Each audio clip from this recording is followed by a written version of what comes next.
जब किसी का सही मार्ग तय होने लगता है तो दो बातें उसको गिराती हैं, भय या प्रलोभन। जो भय से भी नहीं लड़खड़ाता, प्रलोभन से भी नहीं रुकता, उसमें 33 भागवतिक सद्गुण प्रकाशित हो जाते हैं। पहला, अहिंसा। मन वचन कर्म से भी कभी वो किसी की हिंसा नहीं करेगा, न मन से, न वचन से, न कर्म से। धर्म का अलग अलग उपदेश है, स्थान, व्यक्ति, योग्यता, अधिकार के अनुसार। अहिंसा हमारे लिए है, हम निवृत्ति मार्ग के हैं। आप एक वीर योद्धा हैं राष्ट्र रक्षा के लिए, तो आपके लिए कठोरता चाहिए हृदय में। यदि आप दयालुता धारण करेंगे तो हमारा राष्ट्र संकट में पड़ जाएगा। आपके लिए माला चलाना नहीं, आपके लिए गोली चलाना भजन है। आप अपने धर्म से युक्त रहिए। अर्जुन जी कह रहे मैं सन्यास लेकर भिक्षा मांगकर खा लूंगा, युद्ध नहीं करूंगा। भगवान कह रहे गलत, परधर्मो भयावहा, स्वधर्म का पालन कर, इस समय नहीं भय को प्राप्त हो जाएगा। ये परमार्थ के पथ पर जो भगवत प्राप्ति के मार्ग में चला है, जिसको भगवान ने ये मार्ग दिया है, उसके लिए पहला सद्गुण अहिंसा।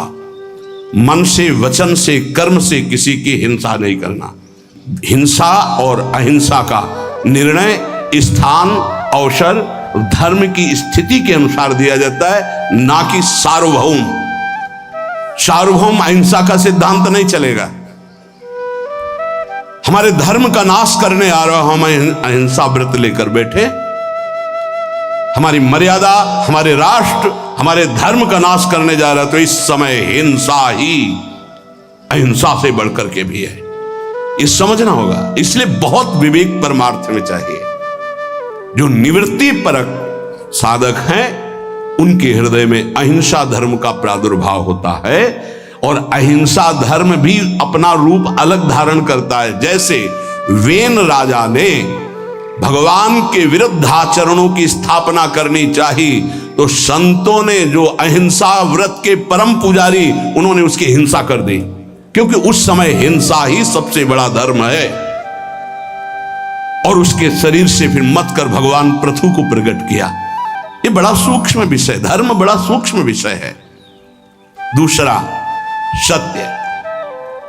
मन से जो सोचा गया, वाणी से वही बोला गया, आचरण में वही किया गया, उसे सत्यवादी कहते हैं। सत्य वचन में जरूर होना चाहिए। तीसरा, आस्तेय, चोरी ना करना, कभी भी किसी की चोरी ना करना, ये भगवान के भक्त में आ जाता है। चौथा, ब्रह्मचर्य। अगर गृहस्थ है तो संयम के अनुसार ब्रह्मचर्य, एक नियत समय के अनुसार ब्रह्मचर्य। विरक्त है तो आजीवन अखंड ब्रह्मचर्य, ये लक्षण प्रकट हो जाता है। पांचवा, अपैशुन, कभी किसी की चुगली ना करना। ये साधक ध्यान दे, कभी किसी की चुगली ना करना। कैसे? तुम सुना, उसने ऐसा ऐसा ऐसा आग लगा दी, फिर उसकी बात तुम्हें सुना, जिसकी बात थी वो तो ऐसा कह रहा है, दोनों भिड़ा दिया, मुस्कुरा के चल दिया। तो तुमको ऐसी जगह भिड़ाया जाएगा जहां मुस्कुरा ही नहीं पाओगे, क्योंकि वो देख रहा है, तीसरा कोई देख रहा है, वो ऐसी जगह भिड़ाएगा कि तुम्हारी महीनों की मुस्कुराहट गायब हो जाएगी। होश में नहीं, किसी की भी चर्चा नहीं करनी। इनकी बात उनसे कहना, उनकी बात उनसे कहना, इसे चुगली कहते हैं। शास्त्रीय भाषा में अपैशुन नहीं करना, ये हृदय को मलिन कर देता है। किसी की वार्ता नहीं। कभी श्री जी की वार्ता चार खड़े होके करो, बोधनता परस्परम, लाडली जी का ऐसा स्वभाव, ऐसे सुंदर, ऐसे, तो छाती ठंडी हो जाए। कभी श्री जी की चर्चा नहीं सुनते। आपस में जब दो मिलेंगे तो चर्चा होगी, तो प्रपंच की होगी। वो साधक नहीं, प्रपंची कहा जाता है। अरे जैसी हरिवंश प्रपंच बंच सब ये काल ब्याल को खायो, यह जिए जान श्याम श्यामा पद कमल संग सिरनायो। छठवां है लज्जा। लज्जा कहते पाप कर्म करने में बहुत संकुचित हो जाना, नहीं, मन से ही घृणा हो जाए, नहीं नहीं नहीं, हमें नहीं चाहिए। हम प्रभु के मार्ग के पथिक हैं, सातवां अमानिता, ये लक्षण उदय होते हैं। मान की बिल्कुल चाह न रह जाना, और ये बहुत खतरनाक है, बहुत खतरनाक। सबसे पहला लक्षण है ब्रह्मबोध महापुरुष का मान रहित होना। निर्मान अमोहा जित संग दोषा, मान सभी मान प्रद आप अमानी, मान कभी स्वीकार नहीं करना चाहिए। महापुरुषों को देखो, आज भी गुरुदेव भगवान आरती करके सबको पंचांग प्रणाम करते हैं, सबको पंचांग प्रणाम करते हैं। अपने लोग गुरु जी आचार्य चरण सर्वान वस्तु तया निरीक्ष परम स्वाराध्य बुद्धिर मम क्वाहम तुच्छा परम अधमा। आचार्य चरण क्या कह रहे, क्वाहम तुच्छा परम अधमा। सबको प्रणाम कर रहे हैं, गुरुदेव सबको प्रणाम कर रहे, तो हमको शिक्षा लेनी चाहिए। अमानी ना मान देना, सब ही मान प्रद आप अमानी। ये अमानिता, ये सातवां लक्षण उपासक के अंदर जागृत होता है। आठवां पवित्रता, शरीर पवित्र, वस्त्र पवित्र, चिंतन पवित्र, व्यवहार पवित्र। छल कपट से व्यवहार दूषित हो जाता है। अरे बहुत बहुत, अगर आप भगवत मार्ग में, तो कभी ऐसा मत करना, क्योंकि जिससे कर रहे हो और आप उसके बीच में ईश्वर विराजमान है, उसी की आराधना के मार्ग में तो चले हो। पवित्रता, शरीर पवित्र हो और वस्त्र पवित्र हो। ये आपका लोक शंका मल त्याग आदि बहुत सावधानी से पवित्रता का निर्वाह करोगे तो शरीर राग का नाश हो जाएगा। ध्यान रखना, जितना पवित्र हो कोई उतने शरीर राग का नाश होगा। ये उल्टा लक्षण है। शरीर को पवित्र रखना, शरीर राग का नाश। शरीर को अपवित्र रखना, अत्यंत ममता आसक्ति शरीर से हो जाएगी। देखो, इसीलिए अत्यंत ममता आसक्ति शरीर से है। नवा, संतोष। जैसी परिस्थिति प्रभु ने दी उसमें राजी रहना। जोई जोई प्यारो करे सोई मोहि भावे। कोई चाह न रखना, ये संतोष धन है। इसी से सारी कामनाएं नष्ट हो जाती हैं। बिन संतोष न काम न साही, और अछत काम सुख सपन्यों नाही। बिना संतोष के कामनाओं का नाश नहीं होता।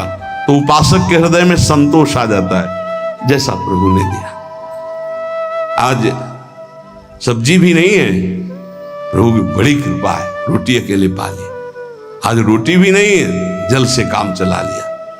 किसी संत से किसी ने पूछा कि प्रसाद पाया, तो उन्होंने कहा नहीं, माधुकरी नहीं मिली। फिर क्या पाया? बोले पा लिया है। क्या पाया? बोले भूख को पा लिया है। आज प्रभु की इच्छा है से भूख को पा लिया है। संतोष, काहू सो कछु न चाहोगो, संतोष। दसवां, तितिक्षा, महान सहनशील। दूसरे के कटु वचन, शरीर की पीड़ा, ऋतुओं का प्रभाव, अंदर की जलन, संतुष्टायन के नवा। तितिक्षा, ये महान लक्षण है भगवत प्राप्ति के मार्ग के पथिक का। जरा सी बात में विक्षिप्त हो जाना, चिड़चिड़ा स्वभाव कर लेना, नाना प्रकार की असत वृत्तियों में दौड़ जाना, ये साधक का स्वभाव नहीं होता। बड़े से बड़े कष्ट को हंसकर सहना, बड़े से बड़ी विपरीत परिस्थिति को मुस्कुरा के सहना, ये भगवान के पार्षद का लक्षण होता है। आप भगवान के पार्षद हैं, भगवत मार्ग के पथिक, चाहे गृहस्थी हो चाहे विरक्ति। 11वां, निष्कपटता। संत सरल चित जगत हित जान स्वभाव सने। संतों का स्वभाव, उनका सने, उनकी चित्त की स्थिति सरल होती है, कपट नहीं। निष्कपटता उनके हृदय में जागृत हो जाती है। 12वां, संत संग में अत्यंत गाढ़ प्रेम आसक्ति, ये पैदा हो जाए भगवत कृपा पात्र के अंदर। 12वां, संत संग, सत्संग, भागम भाग मच जाएगा। कैसे मैं सत्संग में आगे बैठूं जिससे मैं वक्ता के मुखारविंद पर चातक की तरह दृष्टि रख करके उनके वाक्यों का पान स्वाति की बूंद की तरह करूं। सच्चे श्रोता का लक्षण, मैं भाग कर जाऊं और उनको देखता रहूं और उनके वाक्य जो निकल रहे हैं उनका पान करूं श्रवणेंद्रिय के द्वारा। 13वां, संत सेवा की भूख। ये प्रकट हो जाती पक्का। मैं साधु हूं ऐसा नहीं रहता, यही रहता है भगवान कब ऐसी कृपा करेंगे कि संत सेवा हो जाए। एक साधक कह रहे थे कि जब संत सेवा होती है, उनके दर्शन सेवा का अवसर मिलता है, तो ऐसा लगता है कि ये कभी बंद ना हो और जीवन भर मुझे साधु सेवा मिलती रहे। बहुत अच्छा लगा कि हम लोग जब उनकी सेवा में खड़े होते तो एक अलौकिक आनंद मिलता है। संत सेवा की भूख जग जाना।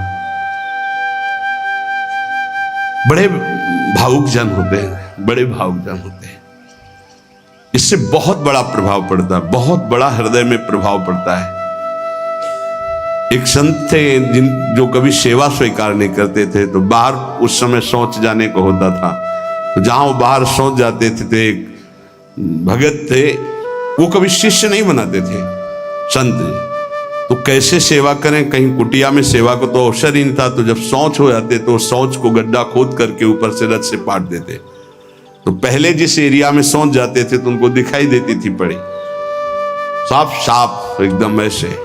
महीनों हो गया, तो एक दिन छुप करके देखा तो वो कर नजदीक गए, कहा भाई ऐसी ये वृत्ति आप करते हो मुझे पसंद नहीं, आप क्यों करते हो? उनका भगवान मुझे लगा था कि संत सेवा करना चाहिए, आप प्रगट में कोई वही उन्हीं को शिष्य बनाया और अपनी सारी आंतरिक धरोहर उनको सेवा से बहुत, पर सेवा ऐसी छुप कर या कोई जान ना पावे या उसको जनाने की चेष्टा ना हो, उससे मान सम्मान प्रियता प्राप्त करने की इच्छा ना हो, ये सेवा का भाव बड़ी कृपा से प्राप्त होता है। संदीपनी जी अपने गुरु जी की सेवा के प्रताप से ही जगत गुरु भगवान श्री कृष्ण के गुरु बनने का पद प्राप्त किया। सेवा में बड़ी सामर्थ्य है। स्वयं रघुनाथ जी गुरु सेवा संत सेवा के इतने इच्छुक कि विश्वामित्र जी की आज्ञा में रहे, उनके साथ साथ रहे, उनके चरण दबाए, उनके जिनकी आज्ञा का पालन समस्त वैदिक ब्रह्म ऋषि सिद्धांत पूर्वक करते हैं, वो प्रभु आज्ञा पालन कर रहे हैं। विश्वामित्र जी की हर कदम पर आज्ञा लेकर जा रहे हैं।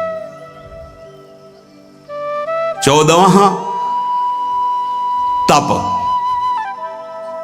तप कहते हैं मन में आए हुए विकारों को सह जाना, उसके अनुसार भोग क्रिया न करना, वो जो ताप होता है उसे सह जाना तप कहते हैं। अपने परमार्थ मार्ग में चलने में जो कष्ट मिलता है उसको हंस के सह जाना, उसे तप कहते हैं।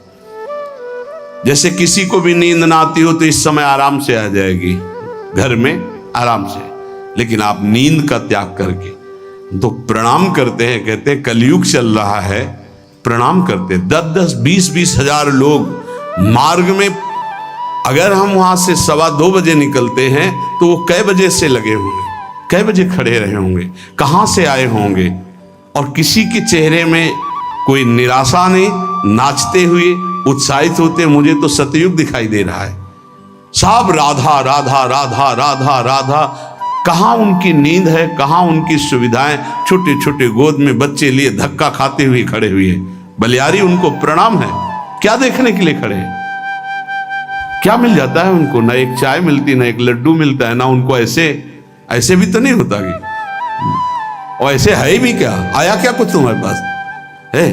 ऐसे कुछ आया क्या? कुछ नहीं, कुछ नहीं, नहीं तो हम कर तो रहे नहीं लोग ऐसे नहीं। अगर कुछ आया हो तो बताओ, कुछ नहीं आया।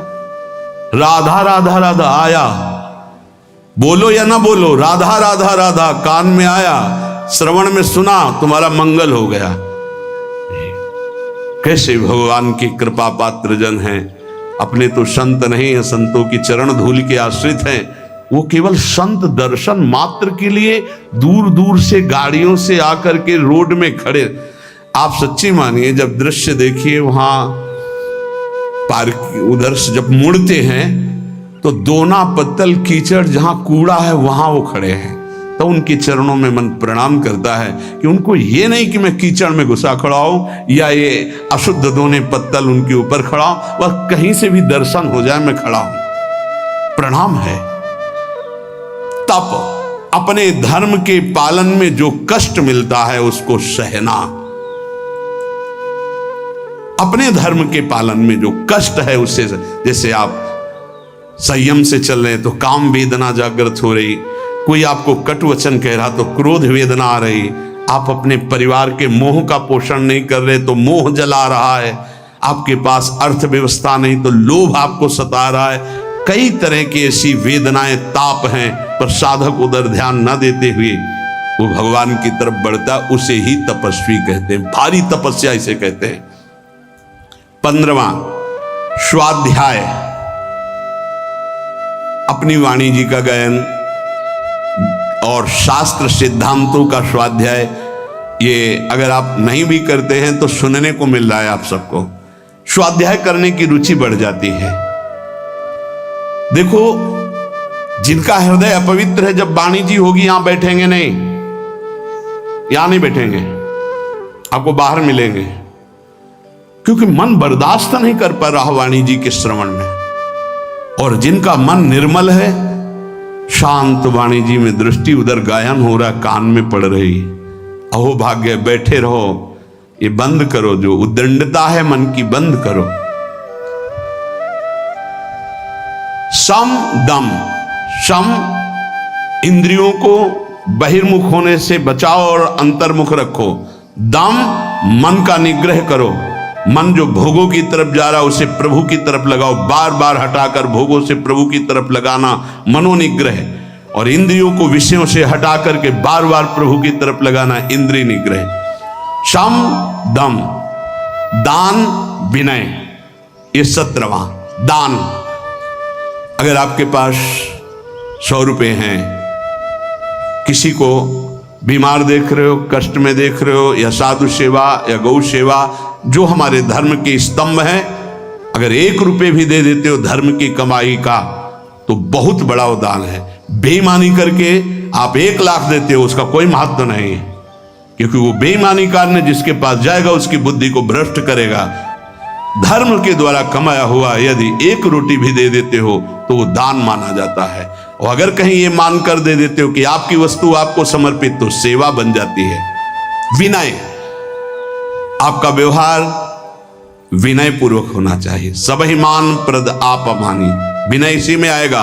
हंसी बोले बहुमान दे, तरु सम सहनशीलता होए, परम उदार कहे सब कोई, सोच न मन कबहू करे। कब? जब वृत्ति भगवदाकार हो जाए तब। नहीं, पहले प्रवचन में कहा है कि नारियल जैसा स्वभाव होना चाहिए, ऊपर से जटिल और कठोर और अंदर से मृदु। अगर ऊपर से मृदु रखोगे तो घायल हो जाओगे, तुम्हारी सामर्थ्य नहीं कि माया के आक्रमण को सह पाओ।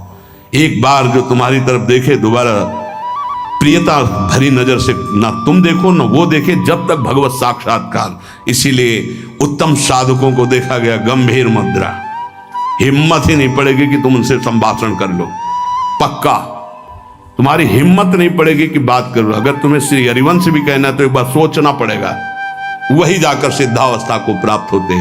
पहले ही व्यवहार में विनम्रता और हंस बोले बहुमान दे, तो तुम्हारी सामर्थ्य नहीं कि तुम व्यवहार के प्रेम को पचा पाओ।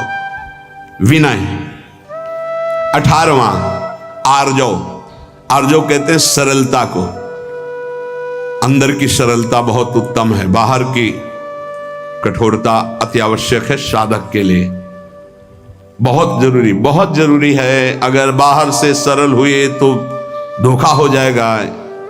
ये इसीलिए शास्त्र अनुभवी जिज्ञासु तभी ले पाएगा जब अनुभवी मिलेंगे, नहीं तो शास्त्र को सरल होना चाहिए। तो कैसा सरल होना चाहिए?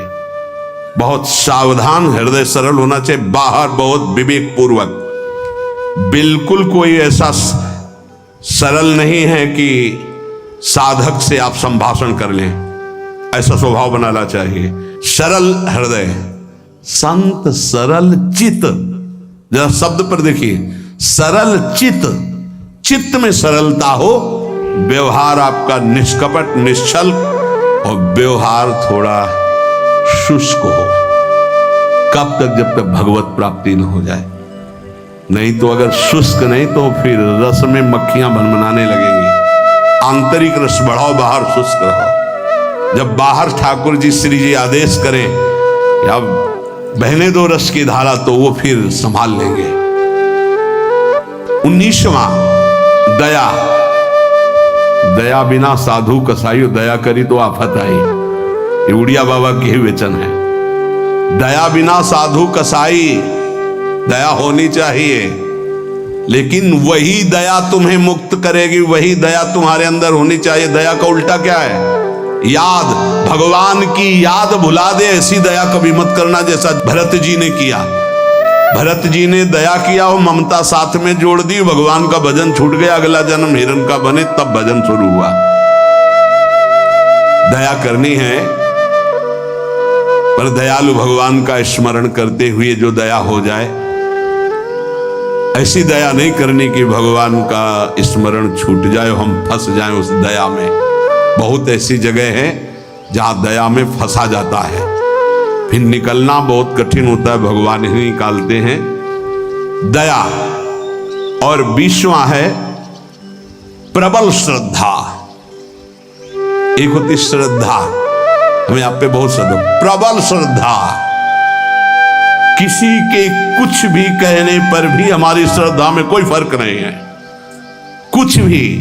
जैसे श्री बलि जी की प्रबल श्रद्धा श्री भगवान पर। गुरुदेव कह रहे हैं कि इनको 3 पग देने को कहा है, तुम्हारी सारी संपत्ति नष्ट हो जाएगी, ये तुम्हें 1 इंच जगह नहीं छोड़ेंगे, ये त्रिभुवनपति भगवान हरि हैं, वापस ले ले संकल्प, मैं कह रहा हूं। प्रबल श्रद्धा, गुरुदेव की बात नहीं मानी। और प्रबल श्रद्धा, शाप दे दिया, जा ईश्वर भ्रष्ट हो जा, फिर भी कोई भय नहीं, संकल्प किया। प्रभु ने अपना विस्तार किया, नाप लिया सब कुछ, और फिर डांट लगाई। देखो प्रबल श्रद्धा। बोल 3 पग पृथ्वी दान के लिए कह रहा था, आप कहां? गुरु ने मना किया था, नहीं माना ना, बड़ा दानी बनता था। वरुण पास से बांध दिया जो प्रतिपल महान कष्ट देता है। अब बोल 3रा पग कहां पूरा करेगा?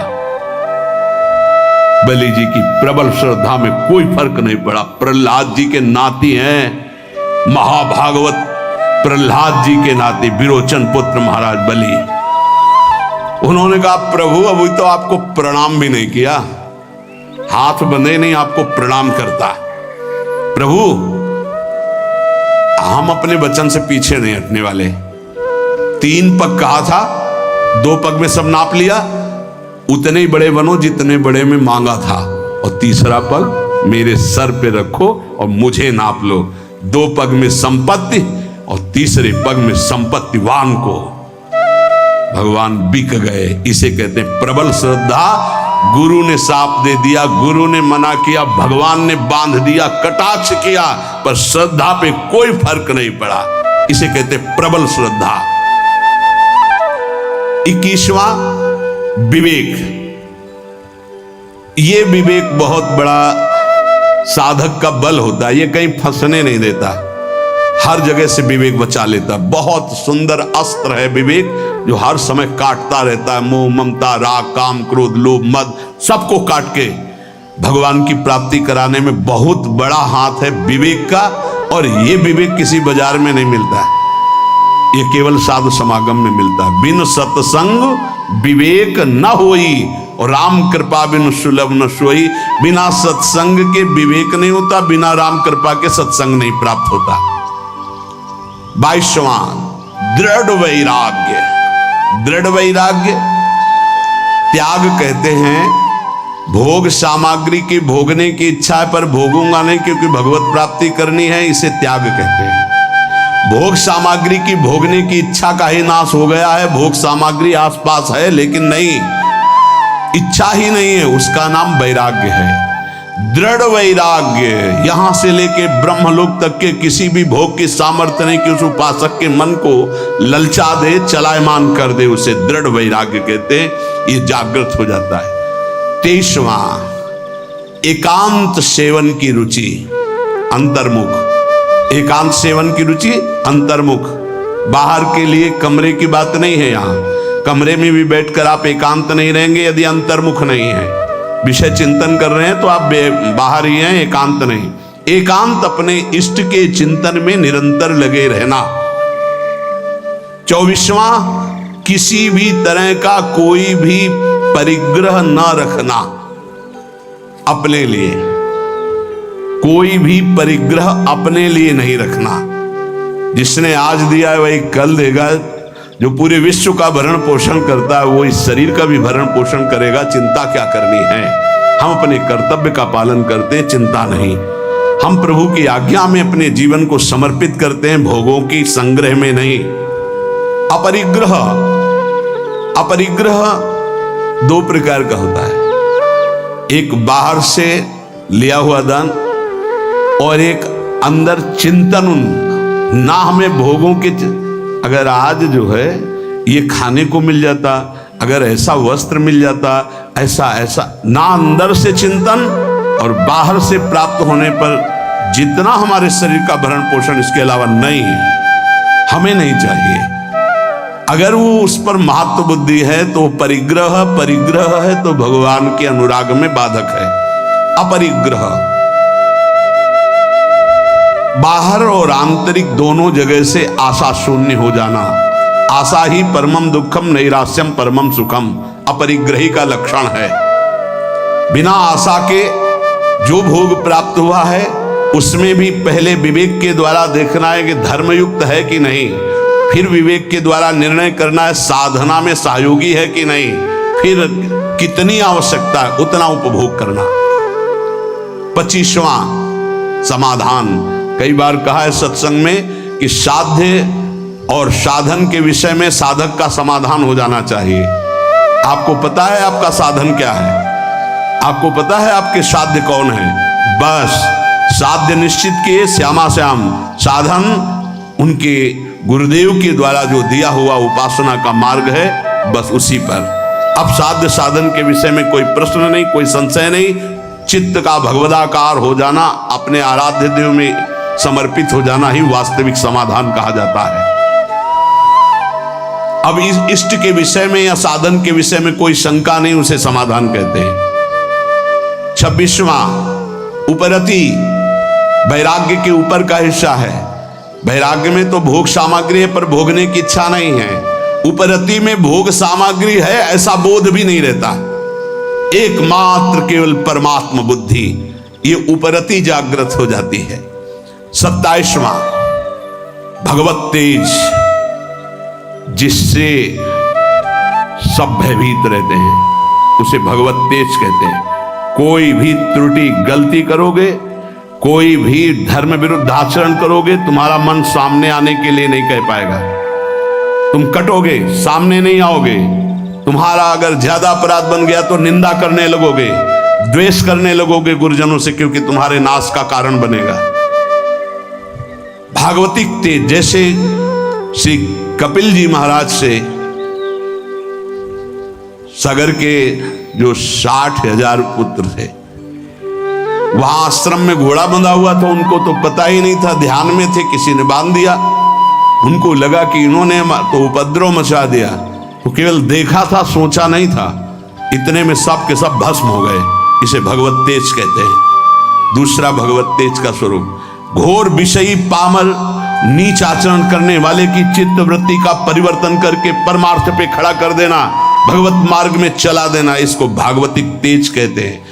ये तेज महापुरुषों में अपराधियों के अपराध को रोक देना, मलिन वृत्ति को उठाकर भगवदाकार कर देना, ये जो तेज है ये भक्त में जागृत होता है, संतों में जागृत होता है। इसी से जगत मंगल होता है, इसी तेज से।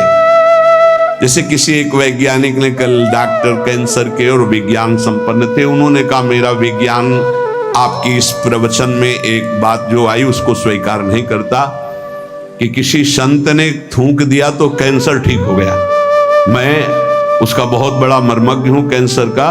उसका ऑपरेशन किया जाता है, फिर वो बढ़ता ही रहता है, वो मार के ही छोड़ता है, चाहे 1-2 वर्ष 4 वर्ष उन्हें मरना पड़ता है। पर आपने कहा कि कैंसर का उन्होंने थूक दिया तो कैंसर ठीक हो गया, तो तुम्हें आश्चर्य लगा, तुम्हारा ज्ञान विज्ञान काम नहीं करता। तो एक साथ में और बात सुनी होगी कल कि उन्होंने फिर अपने पैर पे उसके लिया और उस पैर में वो कैंसर इतना बढ़ा कि उसको अपना चरण जो है वो कटवाना पड़ा। पूरी बात सुनोगे तो प्रश्न उत्तर नहीं होगा। अब तुम्हारे अंदर ये सामर्थ्य नहीं कि तुम दूसरे के प्रारब्ध को ट्रांसफर कर लो अपने ऊपर, लेकिन उन महापुरुषों में सामर्थ्य है, इसे भगवत तेज कहते हैं। तुम विज्ञान पढ़ लिख कर बुद्धि की धरा से प्राकृतिक वस्तु के केवल जानकार हो सकते हो, लेकिन जिसने बुद्धि सच्चिदानंद में लगा दी है वो अप्राकृत दिव्य चिदानंद भाव को तुम प्राकृतिक बुद्धि से कैसे तोल सकते हो? तुमको क्या पता? अगर हम ये घटना बता दी तो तुम्हें समझ में आ रहा नहीं, हजारों के दोषों और पापों को स्वयं संत लेकर कुछ संकल्प से, कुछ भजन से, कुछ भोग कर नष्ट करते हैं, कर रहे थे और करते रहेंगे। तुम्हें क्या पता है इसको? तुम्हें पता है जो भगवान के भजन में लगे हुए हैं उनके प्रारब्ध की धज्जियां तो भजन से उड़ जाती हैं। वो जो क्षण क्षण कष्ट भोगते रहते हैं ये शरणागति का प्रभाव है। आपको स्वीकार करके आपके सारे पापों को भस्म करते तभी आप कदम आगे बढ़ा पाते हो परमार्थ में। इस रास्ते को बताया नहीं जाता। ये जितने बड़े बड़े महापुरुष हैं जिनकी शरण में अपने लोग होते हैं वो पहले हमारे प्रारब्ध को भोगते हैं, उसको काटते हैं भजन के द्वारा, तप के द्वारा। जो प्रबल होते हैं उनको शरीर में भोग करके। ये विज्ञान क्या जान पाएगा इस विषय को? आज भी करह में पत्थर पूज रहा जिसमें बाबा रामदास जी बैठकर भजन करते थे। कैसे तुम संतों की विज्ञान जान पाएगा, संतों की महिमा?